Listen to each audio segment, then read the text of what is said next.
Selamat pagi Bapak Ibu Saudara sekalian. Kita bersyukur hari ini kita mengingat tentang kebangkitan Kristus dari antara orang mati 2000 tahun yang lalu. Tapi Bapak Ibu Saudara sekalian, Paskah itu bukan hanya mengingat, ya. Karena mengingat itu bisa kita lakukan kapanpun sebenarnya. Sepanjang tahun kita bisa ingat kebangkitan Kristus, sepanjang tahun kita bisa ingat tentang kematian Kristus. Tapi yang paling penting di dalam momen Paskah ini adalah menjadi titik di mana kita terus dibangkitkan oleh Tuhan. Gereja perlu dibangkitkan. Umat-umat percaya perlu dibangkitkan. Orang-orang Kristen kerohaniannya perlu dibangkitkan. Karena itu kalau kita melihat di dalam momen Paskah itu ada banyak sekali KKR ya. Nanti kita di Palembang ini juga ada KKR. Ini satu hal yang sangat penting karena kebangkitan Kristus bukanlah peristiwa tunggal yang terjadi hanya pada Kristus saja. Tapi kebangkitan Kristus menjadi tanda bahwa gereja Tuhan pun harus dibangkitkan. Gereja Tuhan pun harus sama-sama bangkit dan sama-sama mempermuliakan Tuhan. Hari ini kita akan merenungkan firman Tuhan dari satu bagian, yaitu di dalam kitab Ibrani pasal yang ke-13 ayat yang ke-5. Kita akan merenungkan tentang kebangkitan Kristus tapi di dalam sisi yang lain, bukan dari sisi Injil ya, baik Injil Sinoptik maupun Injil Yohanes, tapi kita akan melihat kebangkitan Kristus dari sisi kesetiaan Tuhan. Ini satu hal yang sangat penting, bahwa Kristus bangkit menjadi tanda bahwa Tuhan sungguh-sungguh tidak pernah meninggalkan kita. Bahkan melewati kematian sekalipun, Tuhan tidak tinggalkan kita. Maka kita akan membaca dari Ibrani pasal yang ke-13. Ibrani pasal yang ke-13, kita akan membaca dari ayat yang ke-4, ke-5, ke-6, sampai ayat yang ke-8. Saya akan bacakan untuk kita sekalian dari ayat yang ke-4 sampai ayat yang ke-8. Demikian firman Tuhan. Hendaklah kamu semua penuh hormat terhadap perkawinan, dan janganlah kamu mencemarkan tempat tidurmu, sebab orang-orang sundal dan pezina akan dihakimi Allah. Janganlah kamu menjadi hamba uang, dan cukupkanlah dirimu dengan apa yang ada padamu. Karena Allah telah berfirman, Aku sekali-kali tidak akan membiarkan engkau, dan aku sekali-kali tidak akan meninggalkan engkau. Sebab itu dengan yakin kita dapat berkata, Tuhan adalah penolongku, aku tidak akan takut. Apakah yang dapat dilakukan manusia terhadap aku? Ingatlah akan pemimpin-pemimpin kamu yang telah menyampaikan firman Allah kepadamu.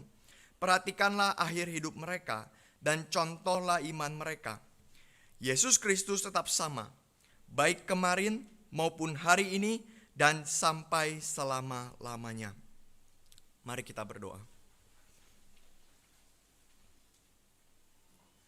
Bapa di surga, sungguh hati kami dipenuhi dengan sukacita yang berlimpah-limpah. Karena kami tahu bahwa Kristus tidak dikubur di dalam kematian. Kristus tidak diikat di dalam maut, dan Kristus tidak kalah dengan dosa. Tapi kami melihat bagaimana sungguh penebus kami hidup. Penebus kami bangkit dari antara orang mati, dan penebus kami hidup, berkuasa, bertahta sampai selama-lamanya, memegang seluruh kuasa di surga dan di bumi, dan seluruh kemuliaan hanya layak diberikan kepada Kristus Tuhan kami. Kami bersyukur Tuhan sebab kami memiliki Allah yang hidup, memiliki Tuhan yang mengasihi kami dan yang memelihara kami. Kesetiaan Tuhan begitu besar kepada kami, sehingga kebangkitan Kristus pun menjadi bagian yang paling indah yang kami bisa miliki sebagai gereja Tuhan. Terima kasih Tuhan untuk anugerah-Mu. Kami sekarang akan merenungkan kebenaran firman Tuhan. Biarlah Tuhan yang memimpin dan memberkati setiap kami. Berikan kepada kami Roh-Mu yang kudus Tuhan. Dan biarlah hati kami ditaburi oleh kebenaran firman Tuhan yang bertumbuh.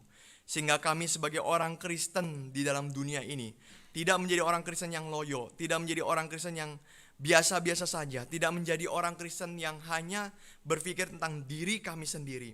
Tapi kami bisa sungguh-sungguh berjuang selama kami diberikan waktu oleh Tuhan. Selama umur kami masih berjalan, kami mau berjuang untuk kemuliaan Tuhan, khususnya di tengah-tengah kota Palembang ini. Tuhan pimpin dan berkatilah kami. Terima kasih Tuhan. Di dalam nama Tuhan Yesus Kristus kami berdoa. Amin. Saudara sekalian, ada dua hal yang paling penting ketika kita menjadi orang percaya. Ketika kita mengenal Tuhan, ini bukanlah satu pergumulan yang mudah, saudara sekalian. Karena kita akan bertemu dengan dilema. Ada dua sisi yang perlu kita perhatikan bersama-sama. Yang pertama sekalian, saudara sekalian, waktu kita percaya kepada Tuhan, itu merupakan satu respon dari kebaikan Tuhan. Respon dari kemahakuasaan Tuhan. Respon dari anugerah Tuhan yang begitu besar.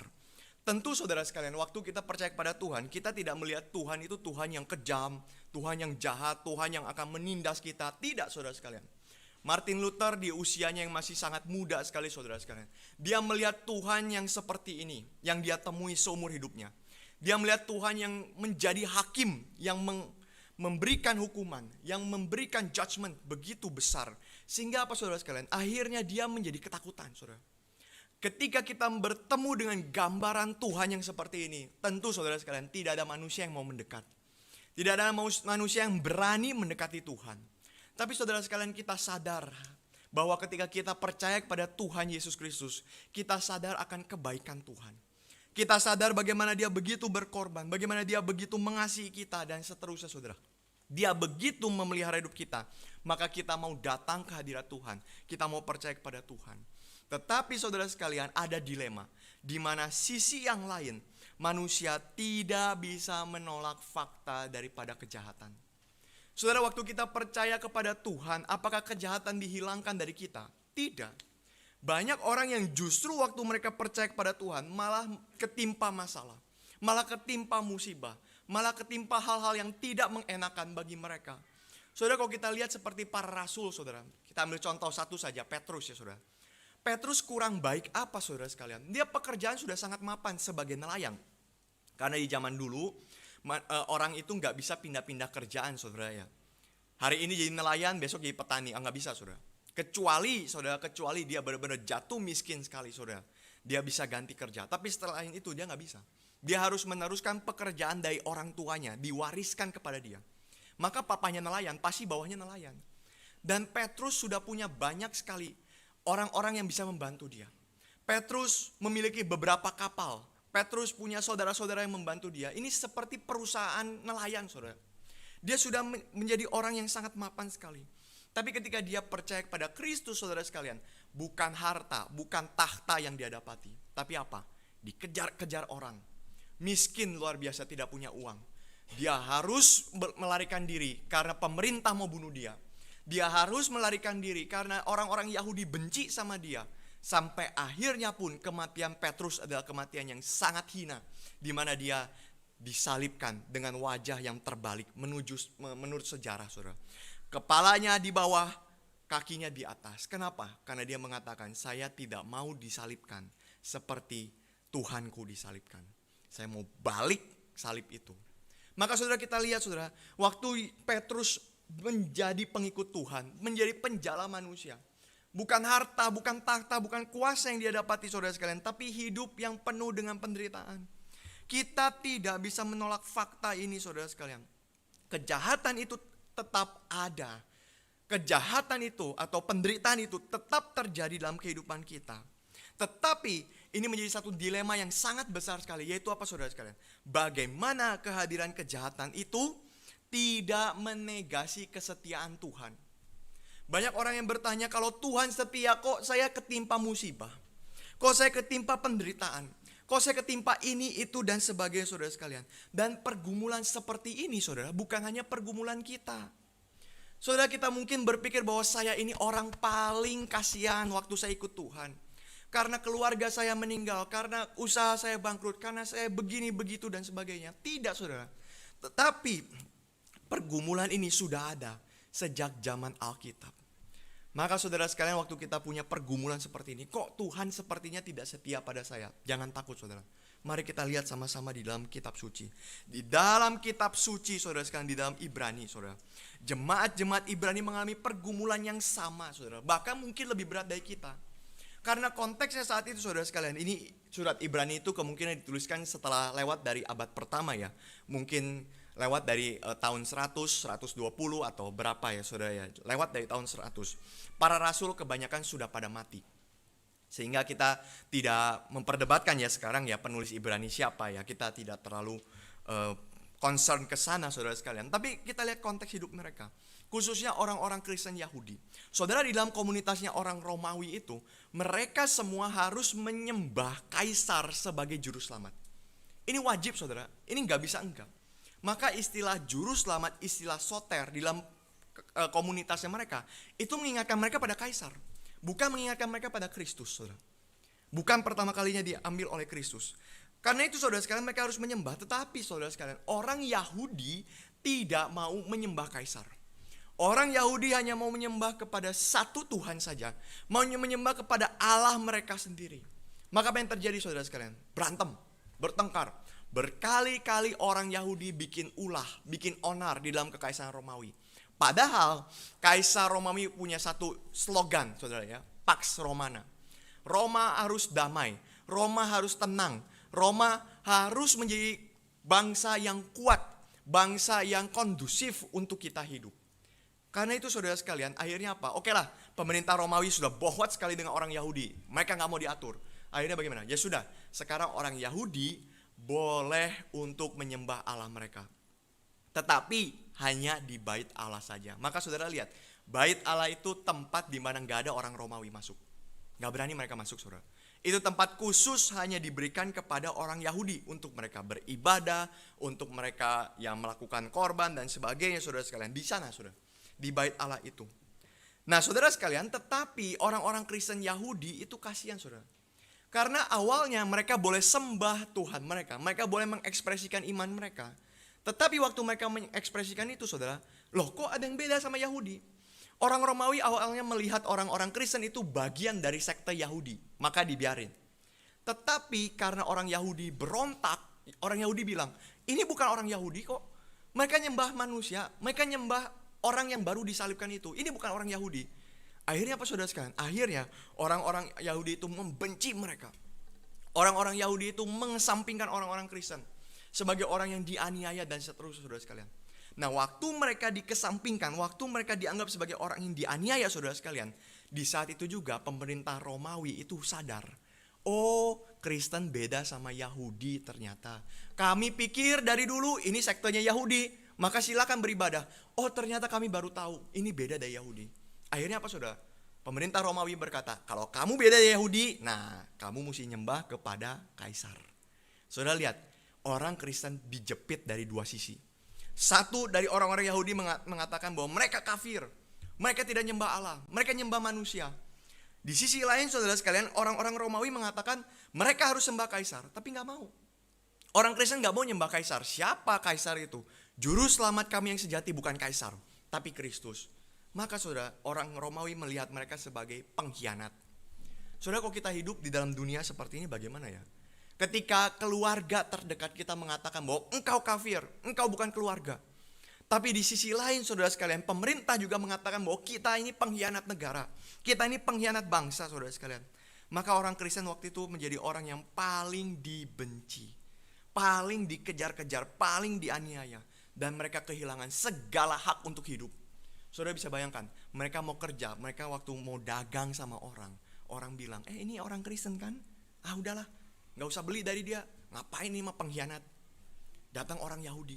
Ini orang Kristen kan? Ah ini mah kafir, gak usah beli dari dia. Diblokir, saudara. Mau bikin bisnis, mau bikin apa, mereka mau dagang, mereka mau hidup, semua diblokir. Rumah disita, keluarga ditangkap, dan seterusnya, saudara sekalian.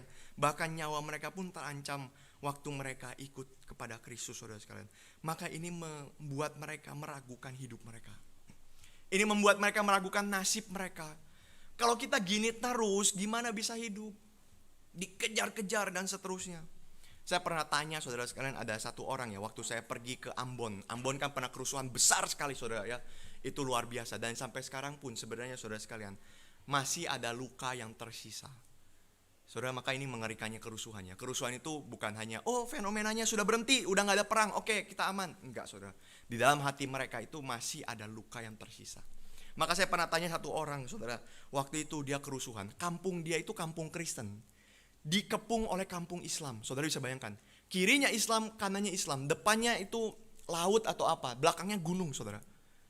Maka dia dikepung, saudara sekalian. Waktu kerusuhan, orang Islam semua serbu ke kampung itu, saudara. Rame-rame datengin kampung itu. Maka mereka semua lari kocar-kacir, saudara sekalian. Itu gak inget lagi baju, gak inget lagi apa. Pokoknya apa yang ada di badan, semua lari langsung ke atas gunung, saudara. Waktu dia lari ke atas gunung, dia gak bisa makan. Dia lihat ada pohon, ada buah, ada apa. Dia makanin, saudara, lari lagi. Dan saya tanya, gimana perasaan Bapak waktu itu? Wah, gak karu-karuan. Gak jelas. Saya nggak tahu mau gimana hidup, saya nggak ngerti apapun. Pokoknya yang penting saya cuma tahu satu hal, saya mesti nyelamatin diri. Kalau nggak mati sebentar lagi, nggak bisa, saya mesti nyelamatin diri. Maka saudara, kurang lebih orang Kristen pun seperti ini, nggak bisa tenang hidupnya. Nggak bisa tenang, saudara, dikejar-kejar terus. Maka mereka digencet, dianiaya habis-habisan. Dan di dalam pergumulan seperti ini mereka bertanya, gimana kami harus hidup? Apakah kami harus tinggalkan Kristen? Apakah kami harus tinggalkan Kristus? Waktu mereka meninggalkan Kristus, mereka bisa hidup tenang, mereka bisa hidup damai. Mereka lihat orang-orang Yahudi damai, mereka lihat orang-orang Romawi damai. Apakah kami harus menjadi seperti mereka? Dan pertanyaan paling penting muncul di sini. Apakah Tuhan sungguh-sungguh setia? Katanya Kristus bangkit, kok dombanya kocar-kacir? Katanya Tuhan bangkit, kenapa gerejanya gak karu-karuan lari ke sana kemari? Dan seterusnya, saudara sekalian. Maka sekali lagi, saudara, ini pergumulan hidup jadi orang Kristen. Sekali lagi, saudara, orang Kristen menjadi Kristen tidak menghilangkan pergumulan hidup. Maka waktu kita punya pergumulan hidup, saudara sekalian, jangan langsung lari. Jangan langsung mengatakan Tuhan itu jahat, saya gak mau ikut Tuhan. Jangan, saudara sekalian, jangan. Karena memang justru keindahannya ada di sini. Kenapa, saudara? Karena di dalam pergumulan itu, saudara dan saya akan belajar satu hal yang sangat penting. Yaitu apa? Tuhan sungguh-sungguh setia. Kita tidak belajari kesetiaan Tuhan paling penting ketika hidup kita baik-baik saja, saudara. Memang kita melihat ada kesetiaan Tuhan di situ, tentu, saudara, ya. Saya tidak mengatakan yang sebaliknya. Tapi waktu hidup kita baik-baik saja, saudara, kita punya backingan banyak. Kita masih punya rekening di tabungan, kita masih punya lagi orang-orang yang mengasihi kita, bahkan ada yang punya relasi dengan pemerintah dan semuanya. Saudara, kita tidak melihat kesetiaan Tuhan sangat besar sampai ketika kita masuk ke dalam pergumulan hidup. Justru ini adalah sekolah di mana kita melihat bahwa Tuhan sungguh-sungguh berdaulat.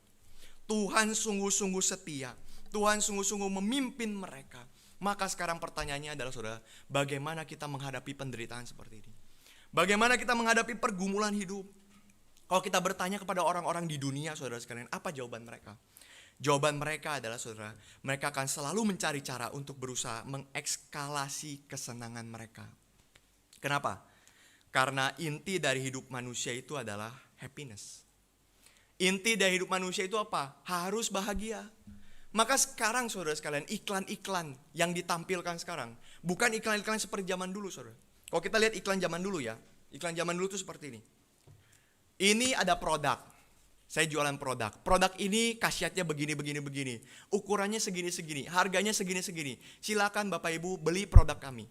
Itu iklan zaman dulu, saudara. Tapi iklan zaman sekarang, kalau saudara lihat, itu menampilkan, mengekspresikan happiness dari manusia. Waktu ada iklan rokok, saudara sekalian. Ini saya tahu dari pendeta Jimmy juga, saudara, ya. Ada iklan rokok di Amerika Serikat. Gimana caranya dia memamerkan rokok khususnya kepada para wanita. Karena pria sudah bisa dibilang lah, ya, pria cukup otomatis ngerokok gitu, ya. Cukup otomatis, saya tidak mengatakan semua pria merokok, saya pun enggak, saudara, amit-amit gitu, ya. Tapi kebanyakan pria merokok, oke lah, pasarnya sudah diambil. Wanita gimana? Nah, saudara, dia cuman pakai cara begini, saudara sekalian. Ada perempuan pakai baju keren, duduk, kemudian pegang rokok. Gini, selesai. Selesai, saudara. Nggak ada tulisan rokok bermanfaat untuk kesehatan, omong kosong gitu, ya. Dokter langsung bantah, saudara. Nggak ada omongan apa-apa lagi. Cuman perempuan ambil rokok, duduk, ngerokok. Selesai. Dan setelah itu para perempuan semua ngerokok, saudara. Kenapa, saudara? Yang ditawarkan adalah kesenangan hidup. Di sini mau mengatakan apa? Secara psikologis, perempuan pun bisa rokok dan merokok pun enak. Dia senyum, dia tenang, dia damai, dia merokok, saudara. Lihat, ya, happiness itu yang ditawarkan oleh dunia. Gak perlu susah-susah. Kerja pun gak perlu susah-susah. Ini anak muda banyak sekali, ya, saudara, ya, pengen kerja itu seperti apa? Yang bisa diam di rumah tapi uang ngalir terus. Gimana caranya, ya? Saudara, kok tanya anak-anak muda zaman sekarang seperti itu, saudara, Mau nggak masuk kantor? Nggak perlu masuk kantor lah, nggak perlu ada jam kantor lah. Saya mah pengen di rumah, duduk, diem di rumah, atau main game atau apa, tapi kerjaan beres. Tapi uang ngalir terus, saudara. Happiness, saudara, manusia menekankan di dunia ini, menekankan tentang happiness. Kebahagiaan itu menjadi inti dari umat manusia. Maka kalau pandangannya itu kebahagiaan jadi inti umat manusia, berarti apa? Berarti waktu manusia menderita, berarti manusia tidak bahagia. Caranya gimana? Bikin bahagia. Gimana cara bikin bahagia? Ya sudahlah, kamu kan gak usah terlalu sedih lah, ambil aja hikmatnya, ambil aja yang baik-baiknya, itu kan bagus buat kamu. Ini cara pertama, saudara. Atau cara yang lain, saudara sekalian, yang biasanya digebu-gebukan oleh motivator, ya saudara. Kamu pasti bisa. Kamu itu orang spesial, ya, apalagi dibalut dengan kekristenan. Wah, makin mantap, saudara. Motivator dibalut dengan kekristenan sangat mantap. Kamu ini umat Tuhan, kamu ini gambar Allah, kamu pasti bisa melakukan segala sesuatu. Tapi saudara sekalian, kalau kita lihat ya, apakah manusia bisa dihibur dengan happiness di dalam penderitaan? Gak bisa, saudara. Kenapa? Misalkan begini. Saudara, waktu dikatakan kamu berharga, kamu pasti bisa, kamu ini umat Tuhan, kamu ini orang yang sangat-sangat dikasihi oleh Tuhan, kamu pasti bisa, anak raja. Saudara, waktu kita ngomong kayak gitu sepertinya gampang dan sepertinya benar. Tapi kita gak sadar, saudara, kita sedang membuat dia makin menderita. Kenapa? Karena kita menaikkan standarnya dia. Dia sudah jatuh nih, dia sudah merasa dia gagal. Kita bukannya coba turunkan sedikit atau kita coba bagaimana ya, naikkan dia gitu. Tapi kita yang naikkan standarnya, saudara. Maka waktu dia misalkan ya ujian, gagal nih dapat 0, kita bilang kamu anak raja, kamu pasti bisa. Remedial, masih dapat 0 juga. Saudara, dia akan pikir apa? Dia akan menjadi orang yang melawan Tuhan, saudara. Karena apa? Saya mah bukan anak raja kalau gitu. Saya mah bukan anak yang bisa melakukan hal ini, gak bisa, saudara. Maka itu akan membuat dia semakin terperosok, saudara. Kita menghibur dia seolah-olah bisa menghibur, menguatkan, kamu pasti bisa. Tapi kok faktanya dia gak bisa, saudara. Dia makin terperosok, dia makin turun, dia makin bilang, saya mah sudahlah jadi sampah masyarakat saja. Orang lain kan bisa tuh, lihatin anak raja semua bisa kan. Saya mah gak bisa, saya mah bukan anak raja, saudara. Dan waktu kita mengatakan ambil saja hikmahnya, saudara, ini juga hal yang sulit untuk dikatakan. Kalau orang cuman kehilangan ya, kecopetan misalkan, rugi berapa? 10.000. Ya sudahlah, ambil hikmahnya. Mungkin orang bisa, ya cincai lah ya, 10.000 mah gitu ya. Hilang ya, ya sedih sih sedih, tapi ya udah cincai. Tapi kalau orang, saudara, yang sudah rumah terbakar, saudara, ya, ada satu kisah, saudara, Horatio Spafford, saudara. Itu sangat menyedihkan sekali. Horatio Spafford itu, dia punya bisnis apartemen besar di Chicago.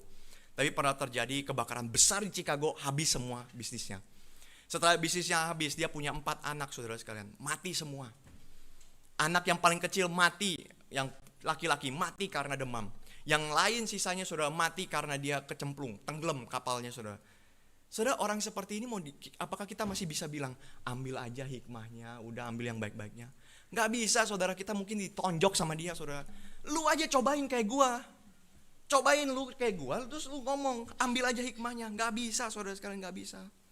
Maka cara dunia itu gak efektif, saudara.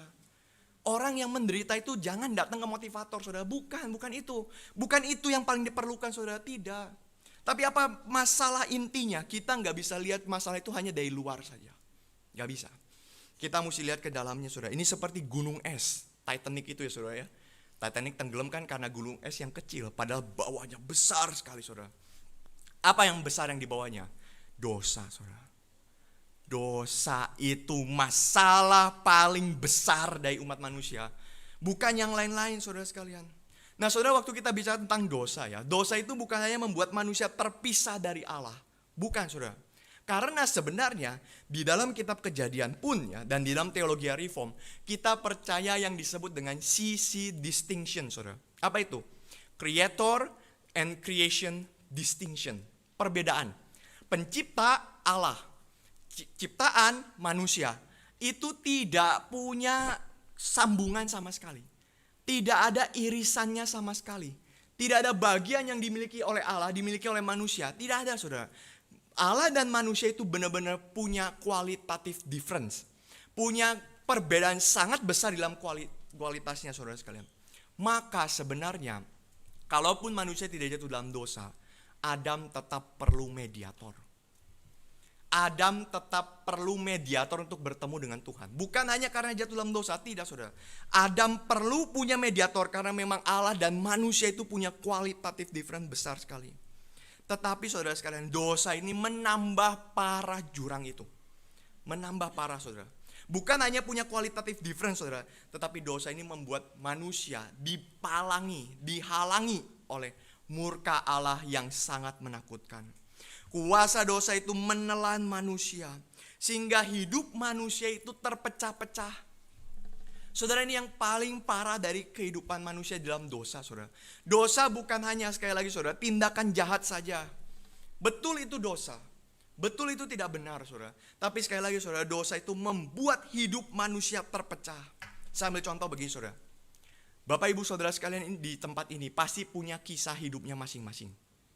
Ya, bagaimana bapak ibu saudara sekalian berkaitan dengan aspek-aspek dalam hidup saudara, ya, berkaitan dengan bisnis, relasi dengan keluarga, mungkin ada yang masih berkaitan dengan akademik, ya, berkaitan dengan ibadah. Saudara, kita punya banyak sekali aspek dalam hidup ini.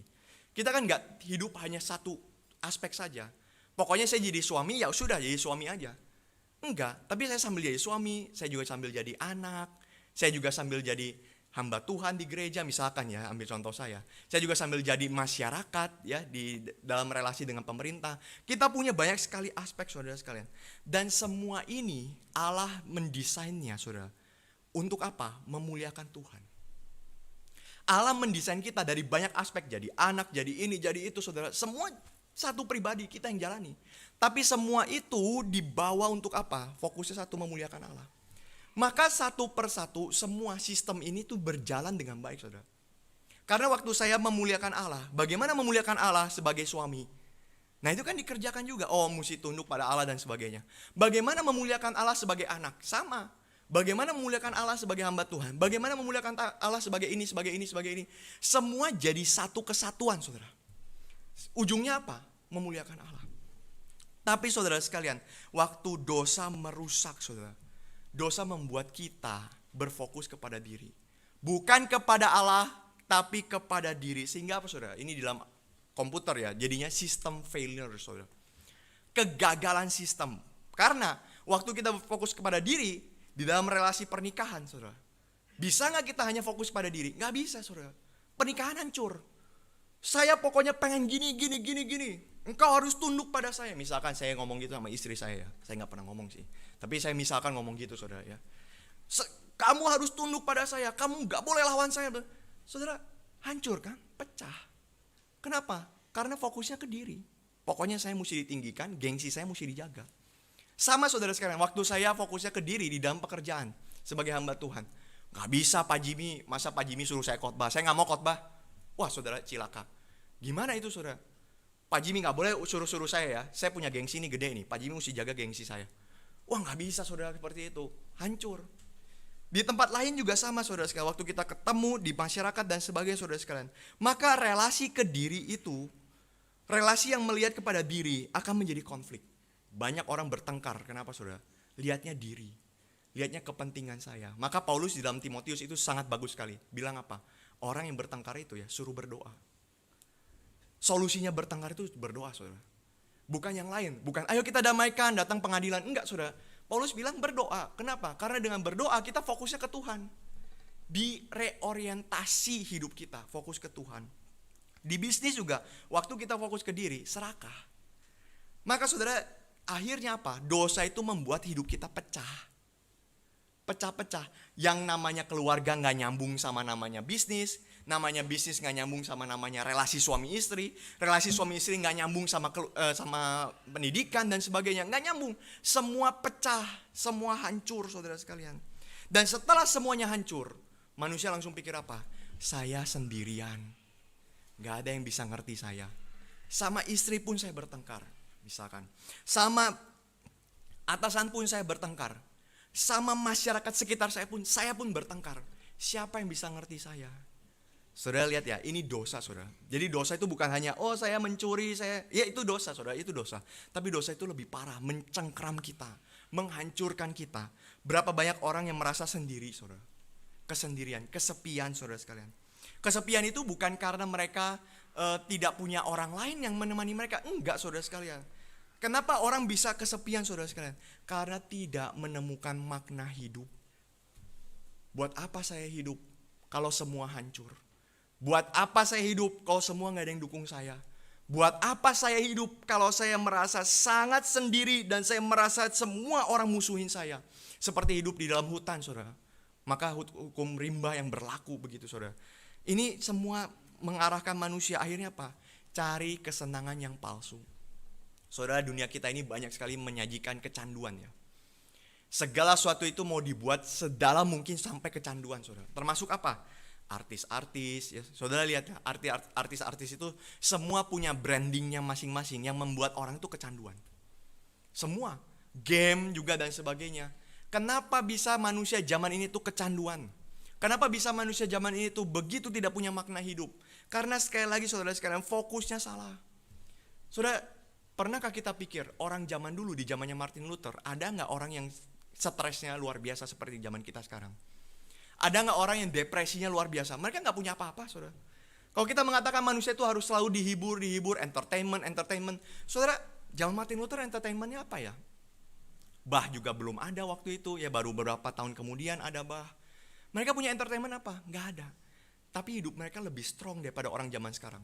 Tingkat stres, tingkat depresi sangat tinggi di zaman sekarang. Bukan di zaman dulu, saudara. Ini kan pertanyaannya besar. Kenapa, saudara? Kenapa? Karena manusia terus cari kesenangan palsu. Kenapa bisa cari kesenangan palsu? Karena nggak ketemu makna hidup. Maka saudara sekalian, ironis sekali. Semakin manusia kejar hidup, semakin hidup meninggalkan dia. Semakin manusia berusaha kejar hidup, semakin hidup menjauhkan diri daripadanya, saudara. Karena itu saudara, sekali lagi, solusinya gimana kalau gitu? Alkitab mesti mengatakan hal apa?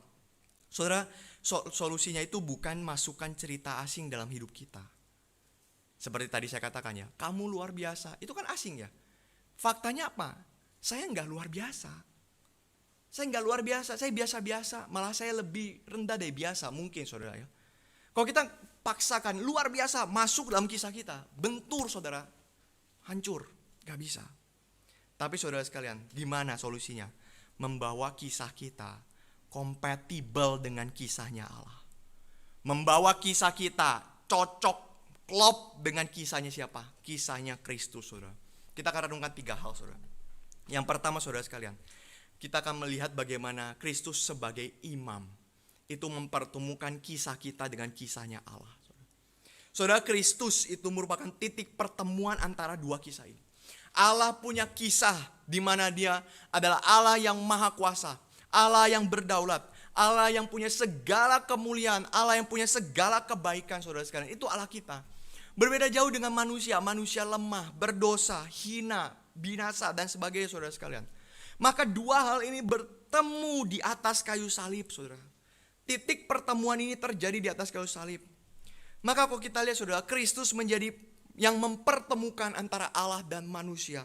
Ini jelas, saudara, waktu dia mengatakan, aku tidak akan meninggalkan engkau.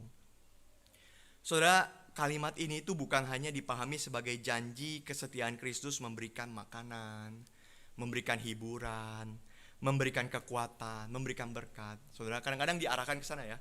Aku tidak akan meninggalkan engkau. Apa buktinya Tuhan tidak meninggalkan? Oh, saya masih dikasih makan. Saya masih dikasih hawa untuk bernafas, oksigen. Saya masih dikasih hidup dan seterusnya, saudara sekalian. Ya betul, itu pemeliharaan Tuhan. Tapi saudara sekalian, penulis berbicara lebih dari itu.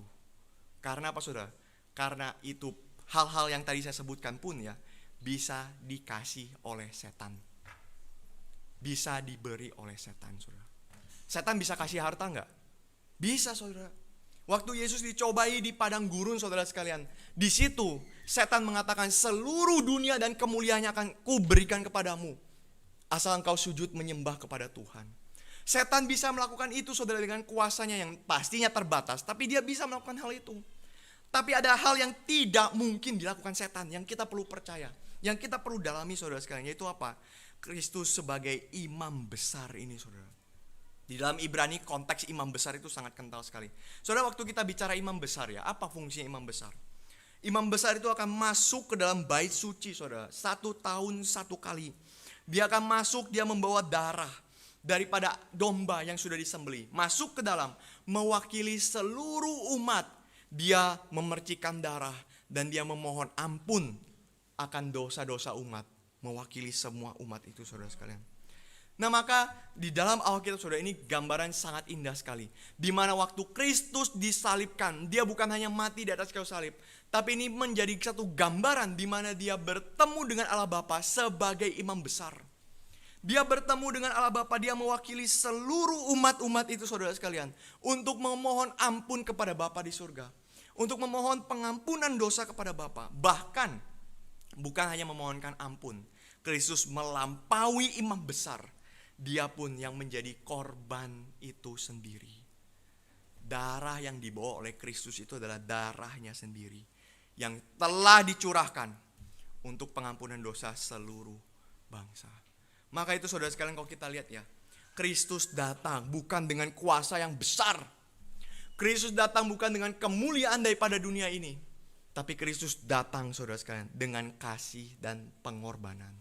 Saudara, ini karakternya Kristen. Orang Kristen itu tidak pernah dipanggil oleh Tuhan untuk adu kuasa sama orang lain. Lihat ya, siapa lebih hebat, saya atau kamu? Kadang-kadang kita sebagai tetangga suka begitu ya, saudara ya. Wah, lihat dia bawa mobil Mercy ya. Wah, bentar lagi saya beli Ducati sekalian, taruh di sini, pejeng di depan, saudara ya. Biar sekalian dia tahu ini bahwa saya lebih kuat daripada dia. Adu kuasa. Manusia punya kecenderungan itu. Waktu lihat ya, saudara ya, di komunitas, di organisasi dan sebagainya, saudara sekalian, ada orang yang lebih menonjol, wah, saudara, kita mulai gelisah. Kadang-kadang bisa terjadi seperti itu, saudara sekalian. Adu kuasa. Tapi Kristus datang tidak untuk mengadu kuasanya, saudara. Meskipun dia tahu kalau dia mengadu kuasa, gak ada yang mungkin ngalahin dia. Gak ada yang bisa ngalahin dia. Tapi dia datang bukan itu. Kristus tidak datang dikenal dengan kuasanya yang besar. Tapi Kristus datang dikenal dengan apa? Pengorbanan yang besar. Pengorbanannya mati di atas kayu salib. Dia menghancurkan dirinya sebagai korban. Karena itu, saudara sekalian, dikatakan Bapa mengangkat Kristus dengan kuasa yang melampaui apapun. Dengan kemuliaan yang melampaui apapun, saudara sekalian.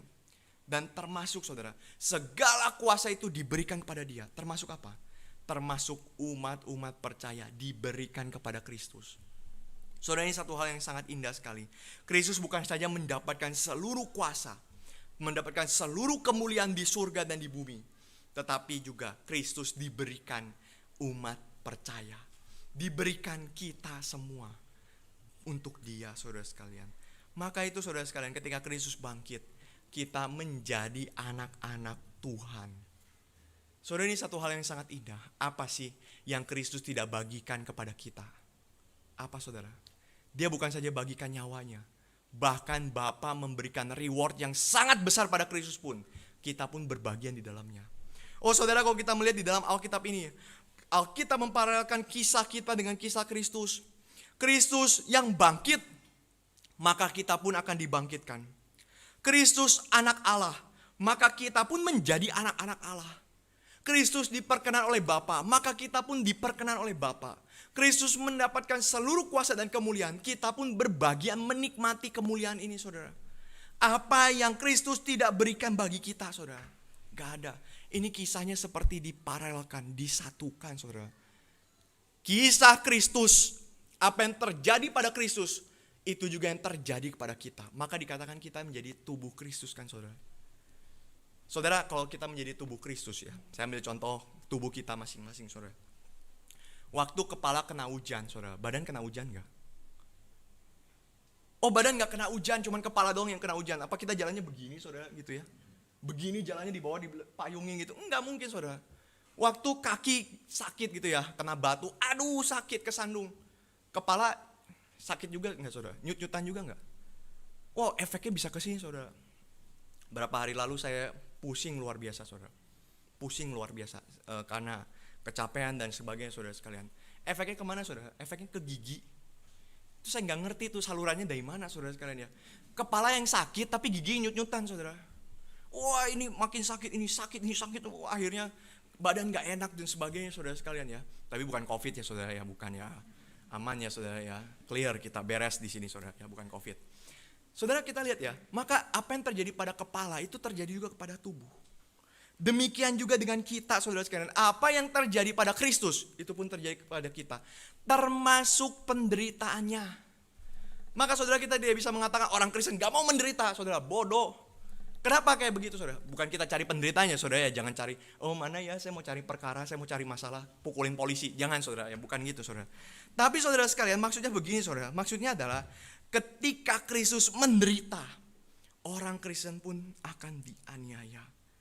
Justru saudara, dari penderitaan itu saudara sekalian, ini menjadi bukti kesatuan kisah kita dengan Kristus. Kita bersekutu dengan Kristus di dalam penderitaannya. Maka itu saudara sekalian, waktu kita menderita saudara, bukan Bapa yang kejam, saudara, tidak. Jangan punya pikiran seperti itu. Jangan pernah punya pikiran Bapa ini tidak menyertai dan sebagainya, tidak. Tapi di dalam kitab Ibrani ini saudara sekalian, di pasal sebelumnya bahkan dikatakan bahwa penderitaan kita merupakan penyatuan kisah kita dengan Kristus. Sehingga apa? Kita berbagian di dalam kekudusan Kristus. Saudara, kita tahu Kristus begitu kudus, begitu suci, begitu mulia. Pertanyaannya saudara sekalian, apakah gereja kita mau menjadi gereja yang kudus? Apakah saudara dan saya mau jadi umat Tuhan yang kudus, yang mulia, yang suci? Seperti Tuhan kita, Tuhan yang kudus. Maka kita mengatakan, Bapa di surga akan mendidik kita dengan ganjaran. Supaya apa? Supaya kita berbagian dalam kekudusannya Kristus. Supaya kita menjadi sama dengan Kristus, saudara sekalian. Maka kita lihat sangat penting, saudara, kesatuan kisah. Saudara tidak hidup sendiri. Saudara sedang menjalani kisahnya daripada Kristus. Menjalani ceritanya daripada Kristus. Dan inilah yang menjadi kekuatan dari para martir, saudara. Kenapa orang mau mati martir sih? Kenapa, saudara? Orang seperti Stefanus, saudara, umurnya masih sangat panjang, saudara. Potensinya sangat besar. Kok mati martir ya? Orang seperti Jim Elliot, saudara, potensinya besar sekali, masih sangat muda, saudara. Kenapa rela mati martir, saudara? Karena dia lihat, saudara, karena dia lihat teladan daripada Kristus. Seperti Kristus berakhir dengan kemuliaan, demikian kita pun tidak akan tenggelam di dalam kekelaman, saudara sekalian. Maka saudara, balik lagi ke awal tadi ya, saudara ya. Waktu kita dihibur sama orang ya. Misalkan saudara mendapatkan satu kesulitan lah ya, apapun itu saudara. Waktu saudara dihibur sama orang, oh gak apa-apa, sudah ambil hikmahnya dan sebagainya. Seperti tadi saya katakan di awal, saudara sekalian. Kita kan akan mengatakan hal yang sama seperti tadi ya, saudara. Kamu kan gak ngalamin. Kisahmu mah baik-baik saja. Kisahmu mah indah. Kisahmu mah gak ada masalah. Engkau kaya raya, engkau punya uang banyak. Oh gak ada masalah engkau. Makanya engkau bisa ngomong, ambil aja, terima aja hikmahnya. Tapi aku begitu sulit, begitu menderita dan sebagainya. Kita tidak bisa dihibur dengan orang yang beda kisah dengan kita.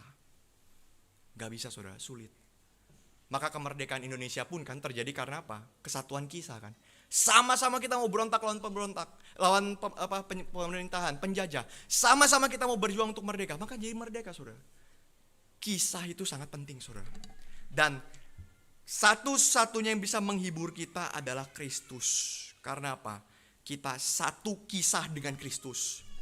Karena itu saudara sekalian, di dalam ayat ini dikatakan jangan mencintai uang.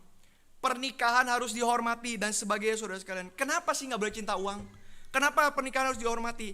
Karena waktu saudara cinta uang, waktu kita gagal di dalam pernikahan itu ya, entah itu perzinahan atau apa, saudara, kita sedang disconnected dengan kisah Kristus. Adakah Kristus cinta uang? Adakah Kristus menjadi orang yang egois di dalam relasi? Gak ada, saudara. Kristus tidak cinta uang. Kristus cinta Bapaknya. Kristus tidak egois dalam relasi, saudara. Dia memberi dirinya mati bagi kita. Maka kisah kita pun harus ikut kisah Kristus. Bukan kisah dunia. Ini yang Ibrani katakan, jangan cinta uang. Waktu kita cinta uang, kita lepas dari Kristus. Kita menjalani kisah yang seperti di awal, penuh dengan dosa dan sebagainya, saudara sekalian. Nah, ini yang sering menjadi masalah bagi kita, saudara. Karena kita sering tuntut Allah untuk menyertai sambil kita lupa bahwa kita sendiri jalan sembarangan. Allah menyertai dong, tapi kita sendiri jalan sembarangan. Jika Kristus adalah jalan menikmati hidup, kenapa mau jauh daripada Tuhan? Maka ini yang pertama, saudara. Kesetiaan Tuhan itu di mana? Dari buktinya pertama adalah hidup kita dibentuk dengan Kristus. Yang kedua, saudara sekalian, Di dalam konteks ayat yang kelima saudara sekalian, ini sebenarnya satu panggilan yang mengingatkan kita kepada panggilan Yosua, saudara. Yosua di dalam Yosua 1 ayat yang kelima, kita tidak baca ayat ini saudara. Dia menggantikan Musa. Saudara, menggantikan Musa itu bukan panggilan yang mudah, bukan panggilan yang gampang saudara sekalian. Ini adalah satu tanggung jawab yang sangat besar saudara, yang membuat Yosua itu sangat gentar. Musa begitu disertai oleh Tuhan, Musa membelah laut, Musa mengalahkan Mesir, mengalahkan bangsa-bangsa. Gimana Yosua bisa mengalahkan mereka? Tetapi saudara sekalian, berkali-kali Allah mengatakan jangan gentar, jangan gentar, jangan gentar. Kenapa Tuhan? Kenapa saya nggak boleh takut? Ini bukan penghiburan yang palsu saudara, yang tidak ada dasarnya, tidak. Tapi Allah memberikan dasar yang kuat. Jangan gentar. Kenapa? Karena aku sendiri akan berjalan bersama dengan engkau. Aku sendiri akan berjalan bersama dengan engkau, menyertai engkau. Pertanyaannya, dari mana tahunya saudara? Waktu kita lihat ada orang, ada keluarga kita berjalan bersama dengan kita tahu dari mana saudara? Ya kelihatan. Dia jalan sama kita dari mana? Kelihatan saudara. Tapi waktu kita bicara Tuhan jalan sama kita nggak bisa lihat saudara. Tahu dari mana Tuhan jalan sama kita? Nggak bisa lihat saudara, nggak kelihatan saudara. Tapi Tuhan mengatakan saudara sekalian, berjalan bersama Tuhan itu artinya apa saudara? Tuhan jelas memberikan penyertaannya melalui firman-Nya. Saudara, kita mengatakan Tuhan tidak pernah hadir tanpa memberikan firman Tuhan. Sekali lagi saudara, Tuhan tidak pernah hadir hanya untuk menonton. Tuhan tidak pernah hadir hanya untuk lihat-lihat. Tidak saudara, sebagai spectators, tidak. Tuhan hadir dan selalu ada firman-Nya yang diucapkan, firman-Nya yang dikeluarkan. Maka itu saudara sekalian, firman menghibur kita saudara sekalian. Karena kebenaran itu saudara akan memulihkan kita balik lagi kepada rel yang benar saudara. Balik lagi pada rel yang benar. Ini dikatakan di dalam kitab Yosua saudara. Kalau engkau setia berjalan bersama dengan Tuhan, maka jangan takut, Tuhan menyertai. Berarti apa saudara? Kebenaran itu akan memagari kita untuk berjalan sesuai dengan apa yang Tuhan sudah rancangkan. Berjalan untuk kita bisa menikmati kehidupan kita. Itu sebab saudara sekalian, penyertaan kepada Yosua itu erat kaitannya dengan berjalan di dalam hukum Allah. Saudara, ini satu hal yang perlu kita perhatikan berkali-kali saudara sekalian. Apa tandanya kita disertai Tuhan? Jalan bersama dengan hukum Allah. Gak ada yang lain saudara. Baca Alkitab tuh gak bisa dinego saudara. Gak bisa.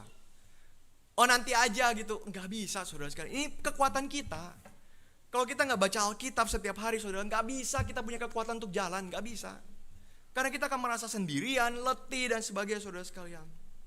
Tetapi kalau kita lihat di dalam Ibrani saudara, ini satu hal yang lebih menarik lagi. Ibrani mengatakan gereja itu lebih dari Israel. Karena apa saudara sekalian? Karena kepada Yosua Allah memberikan firman-Nya, menunjukkan Allah berjalan bersama dia. Kepada Israel Allah memberikan firman-Nya, menunjukkan Allah berjalan bersama dengan dia.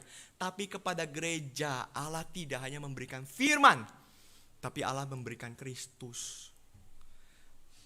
Dahulu kala diberikan perintah di dalam Ibrani pasal pertama, berbicara melalui para nabi. Tuhan berbicara melalui para nabi, sekarang melalui Kristus saudara sekalian. Dulu dikasih perintah, sekarang dikasih teladan saudara sekalian. Teladan. Bahkan sampai sekarang saudara, Kristus di surga terus mendoakan kita, terus memperhatikan kita. Dia ke surga bukan buat ngaso, bukan buat siapin kamar saudara. Kadang-kadang orang pikir begitu ya. Oh kenapa Kristus mesti ke surga dulu nanti turun lagi? Oh buat siapin kamar. Dulu saya dikasih tahu gitu sama guru sekolah minggu saudara. Wah cilaka gitu ya. Siapin kamar itu emang Tuhan Yesus punya hotel atau apa di sana gitu ya. Siapin satu-satu gitu ya. Ini kamar buat siapa? Enggak saudara, bukan itu saudara. Dia di surga bersyafaat buat kita. Mendoakan kita. Menjadi pengantara bagi kita. Dan di hadapan Bapa di surga, dia memohonkan pengampunan bagi kita saudara. Itu yang dilakukan oleh Kristus. Maka itu saudara sekalian, seperti Israel pun tidak ditinggalkan firman-Nya. Mana mungkin gereja ditinggalkan Kristus? Saudara, ini kekuatan bagi kita. Israel pun tidak pernah ditinggalkan firman Tuhan. Mana mungkin gereja ditinggalkan oleh Kristus saudara? Enggak mungkin saudara. Selama masih ada kebenaran, selama Kristus masih dipermuliakan, saudara, kita punya satu jaminan. Allah masih setia menyertai kita. Maka saudara sekalian, doakan mimbar ini. Doakan mimbar ini. Siapapun yang berkhotbah di sini, saudara mesti doakan. Kenapa? Karena kalau yang berkhotbah di sini sudah tidak meninggikan Kristus, mungkin gereja ini sudah ditinggalkan Tuhan. Saudara mesti terus doakan mimbar ini. Karena mimbar ini harus memberitakan tentang Kristus. Dan ketika Kristus masih diberitakan, Kristus masih dipermuliakan, saudara, kita punya satu hal yang kita bisa pegang. Tuhan masih sertai gereja ini. Sebaliknya saudara sekalian, waktu saudara masih mendengarkan Kristus diberitakan, berarti apa? Saudara jangan gentar, jangan takut. Kita bisa mengadakan, saudara, biasanya kita mengadakan KKR besar dan sebagainya. Kadang-kadang ada orang yang ngomong, kok GRI kepedean?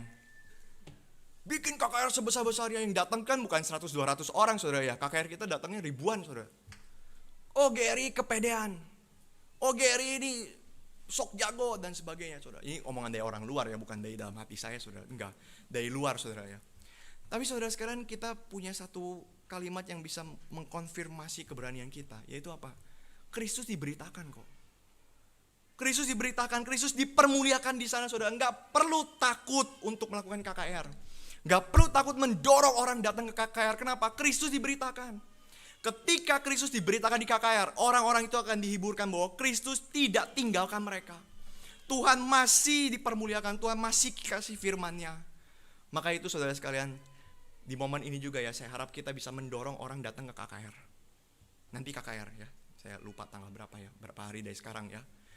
Saudara, dorong orang datang. Bukan untuk penuhi agenda kita, enggak saudara.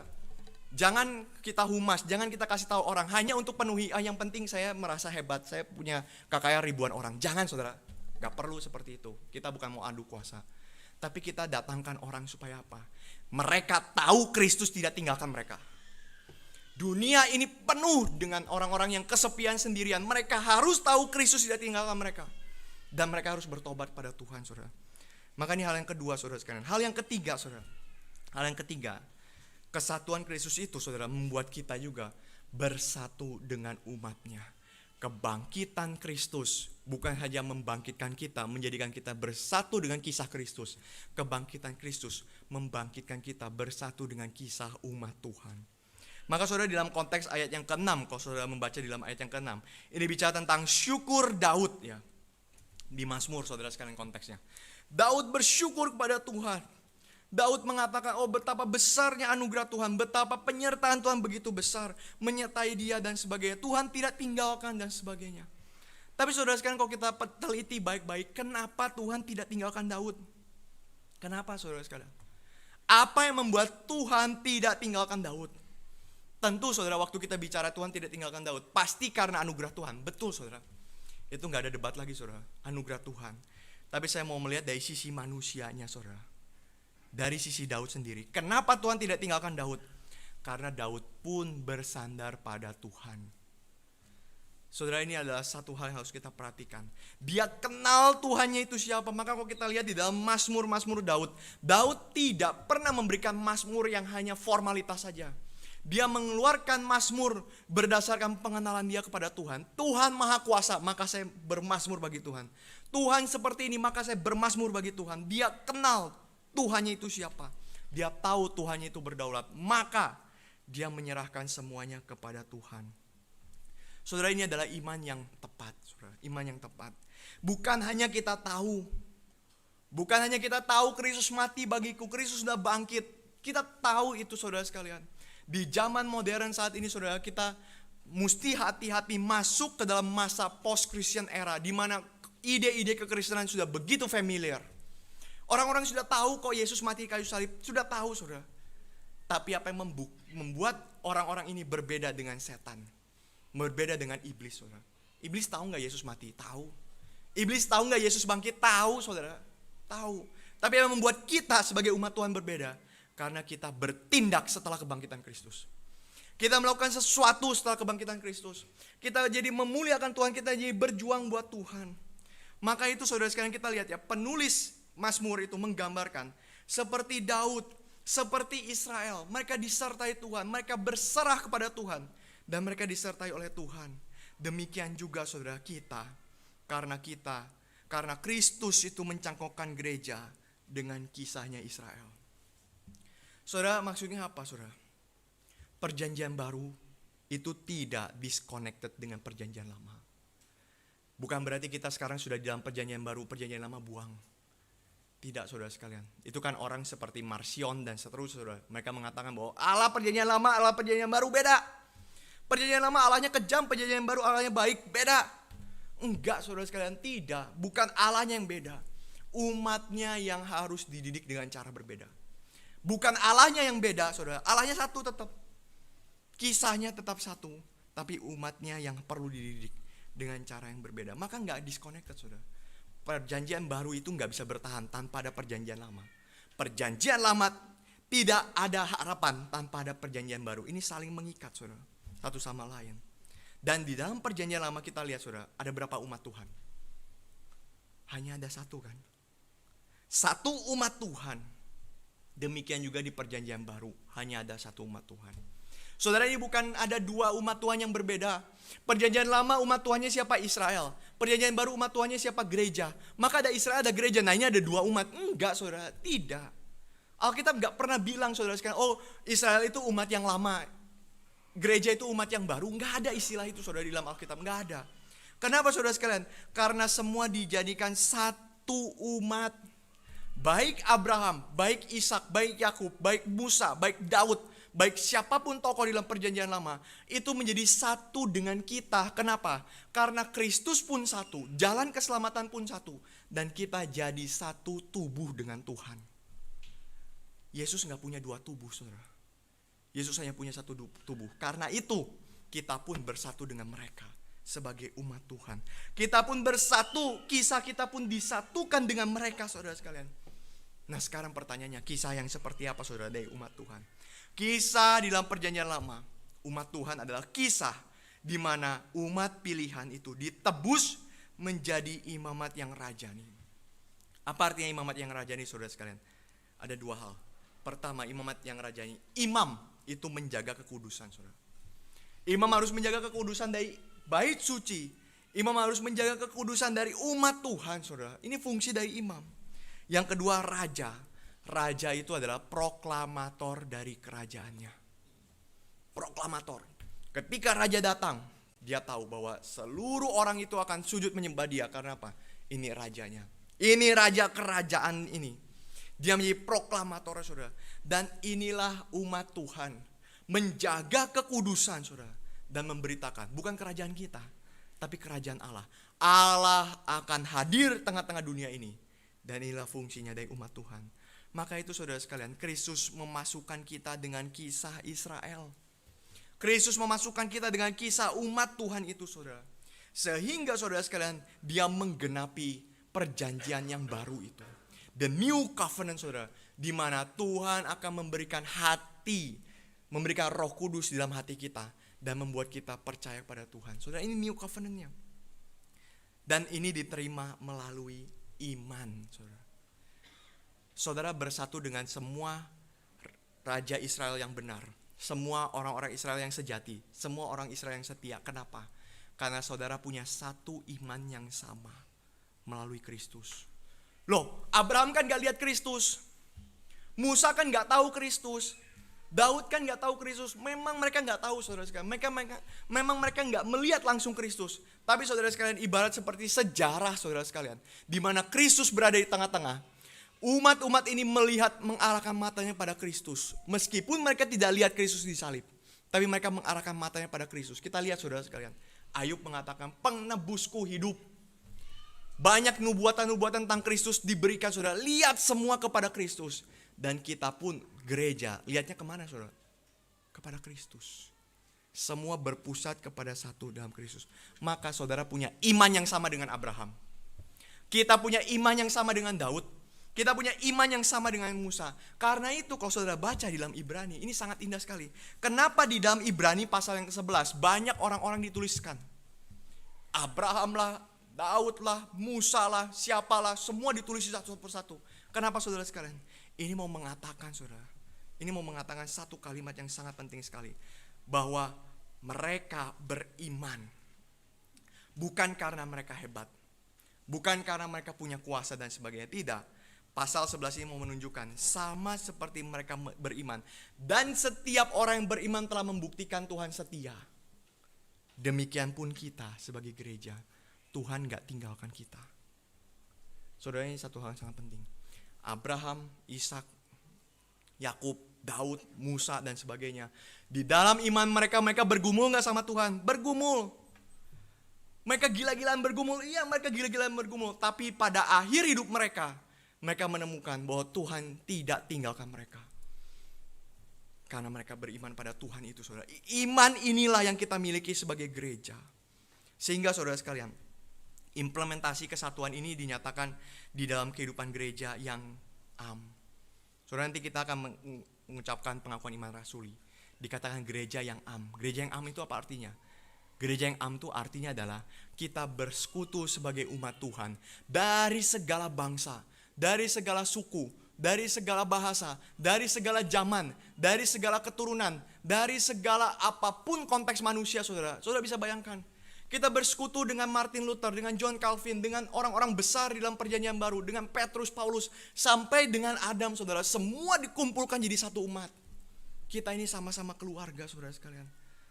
Maka saudara sekalian, gereja itu menjadi simbol yang terlihatnya bahwa semua orang bersatu di sini.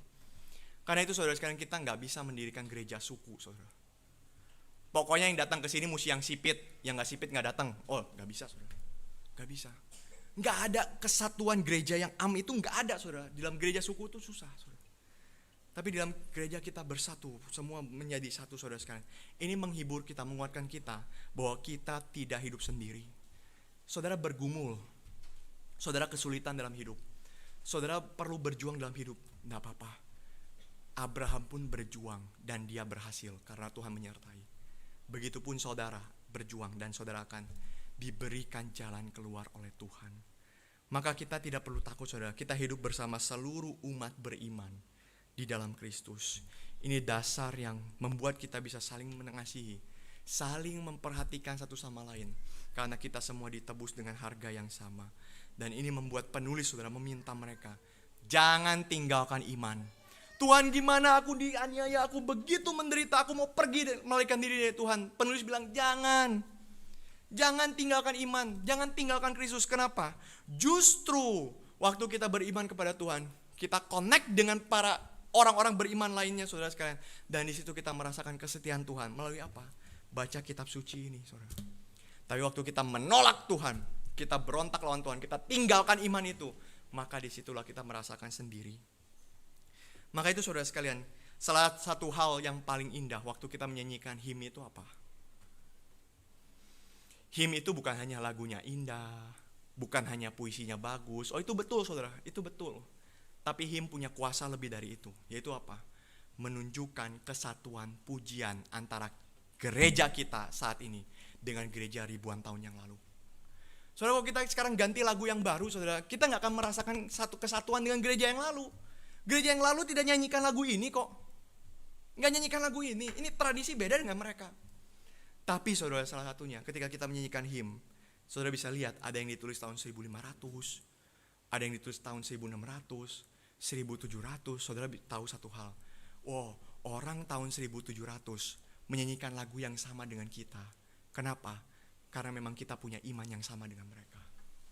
Maka itu saudara sekalian, jika kita merasa Tuhan meninggalkan kita, lihat bagaimana Tuhan pelihara Israel. Lihat bagaimana Tuhan pelihara gerejanya. Lihat bagaimana Tuhan memelihara sepanjang sejarah umat percaya. Tuhan sudah pelihara dan dia tidak mungkin gagal pelihara kita saat ini. Maka saudara, di momen kebangkitan Kristus ini, saudara, saya mau menyimpulkan menjadi hal berikut ini, saudara sekalian. Penulis Ibrani mengatakan jangan takut. Tuhan sudah berjanji tidak akan meninggalkan. Dan 3 hal ini membuktikan kesetiaan Tuhan, saudara. 3 hal ini membuktikan kesetiaan Tuhan. Bukan hanya kesetiaan secara empiris. Empiris itu maksudnya yang kita rasakan. Makanan, oksigen, ya itu kesetiaan Tuhan, betul, saudara. Tapi 3 hal ini membuktikan kesetiaan Tuhan secara esensi. Kita ini umat Tuhan. Esensinya sebagai umat Tuhan, maka Tuhan setia kepada kita. Maka 3 hal yang membuktikan kesetiaan itu apa, saudara sekalian? Tuhan menjadi imam bagi kita. Tuhan memberikan firman bagi kita. Dan Tuhan memberikan iman bagi kita. Imam, Kristus menjadi imam besar. Firman Kristus jadi firman yang sejati yang hadir di tengah-tengah dunia. Dan iman Kristus yang menjadi jembatan kita melihat seluruh orang percaya disatukan di dalam Kristus. Dan kiranya ini menjadi satu kekuatan bagi kita. Mari gereja Tuhan, mari Bapak Ibu Saudara sekalian, mari kita berjuang. Jangan takut saudara, karena penghiburan dari Tuhan bukan penghiburan muluk-muluk omong kosong dari motivator saudara, bukan. Saya tidak menyerang motivator ya saudara ya, Bapak Ibu yang jadi motivator mohon maaf ya. Bukan saya menyerang pekerjaan Bapak Ibu saudara, tidak, bukan itu saudara sekalian. Tapi saya mau mengarahkan kita semua melihat pada Kristus. Firman Tuhan begitu indah, maka ini akan menguatkan kita untuk berjuang. Selamat Hari Paskah, Tuhan memberkati. Mari kita berdoa.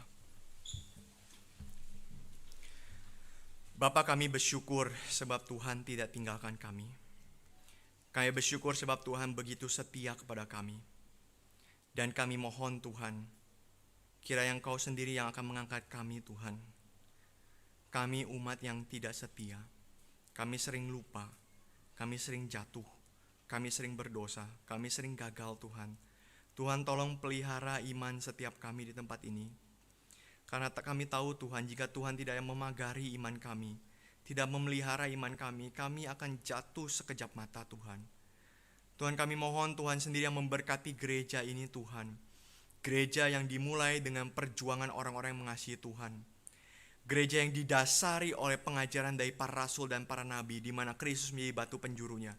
Dan gereja yang menuju kepada tujuan yang paling mulia, membawa nama Kristus, menghadirkan kerajaan Allah di tengah dunia ini. Berkatilah gereja kami Tuhan. Jangan biarkan gereja ini jatuh. Jangan biarkan gereja ini tersesat. Jangan biarkan gereja ini buntu tanpa pertumbuhan. Kami mohon kepadamu Tuhan, biarlah Tuhan yang membangkitkan gereja kami. Karena Tuhan sudah menyertai kami begitu rupa, kami tidak takut lagi akan apapun.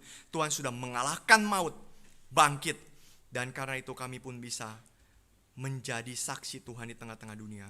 Tolong topang kami, tolong pelihara kami, tolong berkati setiap daripada kami, dimulai dari hamba Tuhan, pengurus, sampai kepada setiap jemaat.